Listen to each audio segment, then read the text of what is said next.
Welcome back again to Music City Model Works. Quick update on the 67 Chevy Chevy Cheeseburger tribute bill. Got everything in to the chassis. Got the motor in. Carburetor, got the fuel line. Plug wires ran. Got the Holly dominated carburetor. Let me see. Yeah, you can see. Pretty good. Got the fuel line ran to the fuel pump. Also have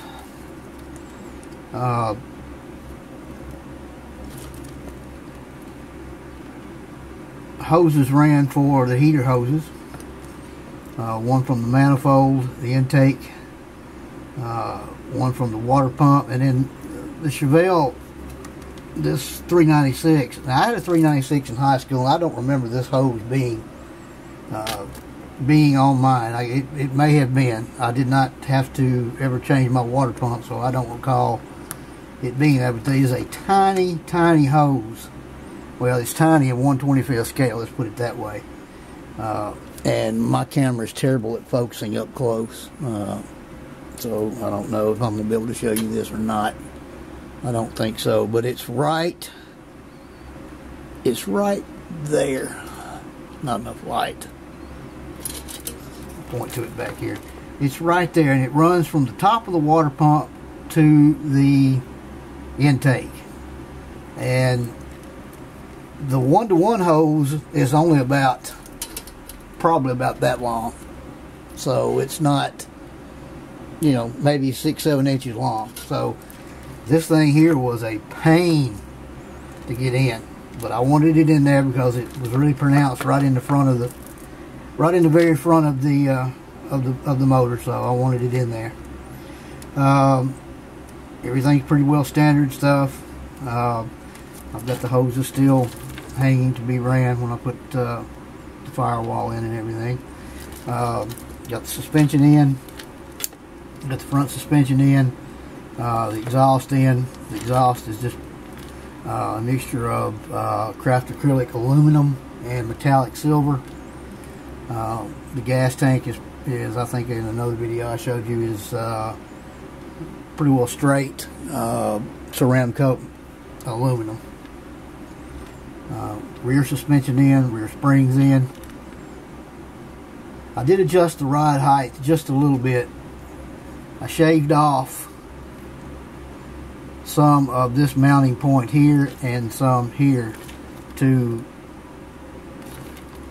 raise this up so that the ride would be lower. And I know you've heard the old saying, you have to raise to lower and lower to raise. So you raise your suspension up to lower your ride stance. You raise your suspension, or you lower your suspension to raise your ride stance. So just backwards. So that's keep that in mind if you're looking to do some suspension changing or whatever. Everything went together good. No issues at all, really. Everything fit together where it was supposed to. I didn't have to do any stretching, bending. The only thing I really had to do just a little bit was to the mounting blocks for the motor. I had to bend one, and it was kind of tough because it's kind of thick. I had to bend one up just a hair, or out rather, to catch the mounting point on the block for the motor. But other than that, it went together great. So I don't have anything bad to say about it at all. It all went together real well. I still have not put in my bracket for my alternator, which, as you recall, in my last video I raised hell about, and I still, every time I do one of these kits that doesn't have one, it just makes me so mad I can't stand it. But anyway, that's the way it goes. So got that done, and I've got the interior just mocked up. It's just sitting in there. We've got some custom seat inserts for the Cheeseburger to ride in, and I'll try to zoom in a little. working quite naturally. It's not going to act right. Well, there you go. That's going to be as good as you're going to get it.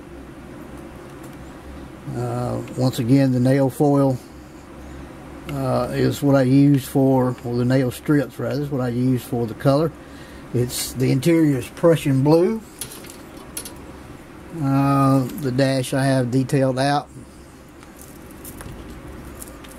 Bare metal foil, he said. The kit came with 2 options on gauges, decals. One was the stock gauges, and the other one was this one that I used, which was the I guess would be the custom gauges, which would be more the street rod, resto mod type gauges. And there's a gauge built in also right here that is molded into the dashboard. It has a gauge with it, and there's also a clock, I believe, molded into the console that has its own decal that comes with it. All of this across the top is bare metal foil. Above the glove box is bare metal foil. The heater controls are bare metal foil. The radio I did not do because you can't really see it, but you have to get so far back in there with your bare metal foil for the trim that I didn't want to take a chance on cutting the paint. You can't really see up in there, and you can't get your tweezers up in there to peel what you cut off, so I just left it like it was, and then just highlighted the knobs on it with some metallic silver paint. And this actually, the 1-to-1 car, all this is chrome all across where you have your I don't have my close-up glasses on, but one of these is the ignition switch, and then you have some knobs up here that are chrome. The Chevy logo, the Chevelle badging is right there with the bare metal foil over it. So that's that. And I did not bare metal foil the window cranks or the doorknob, or the door handles rather. I just highlighted those with metallic silver paint on both of those. So and there's one of the seats, I guess, that maybe you can see a little bit of it. And these nail strips are really cool. I mean, the thumb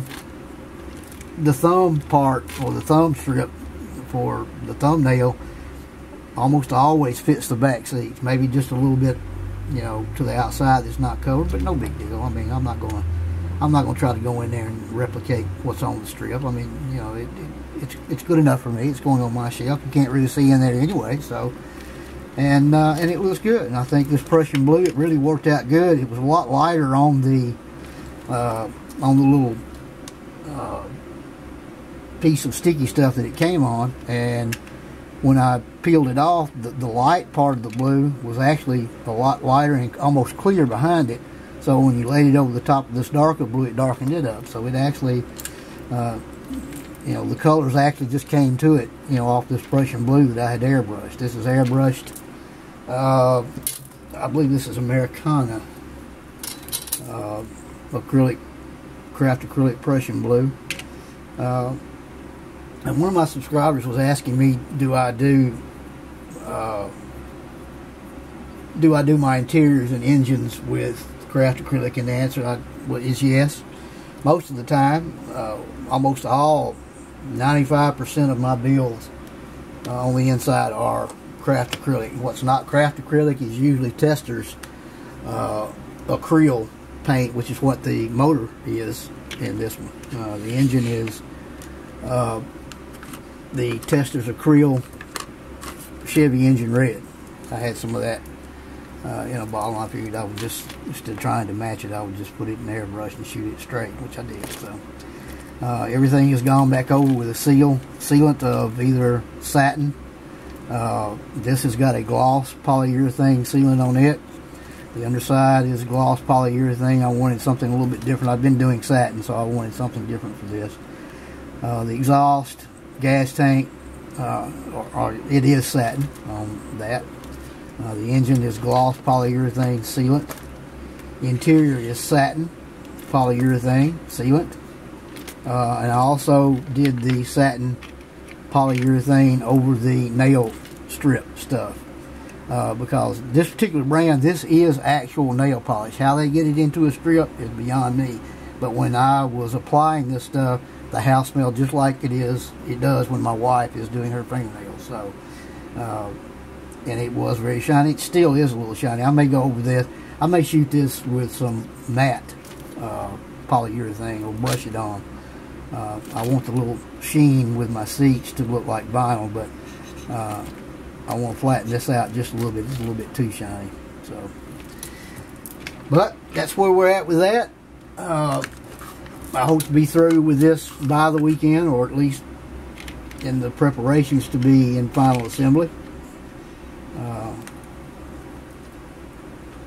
And ready to move on to my next build. I guess will be the 70 Challenger that my stepson bought me for Christmas, and I'm going to try to do that one as box stock, or excuse me, as factory stock as I can, which means it'll pretty much be box stock except for the aftermarket plug wires and fuel lines and that kind of thing. So with that said, I will cut this one off.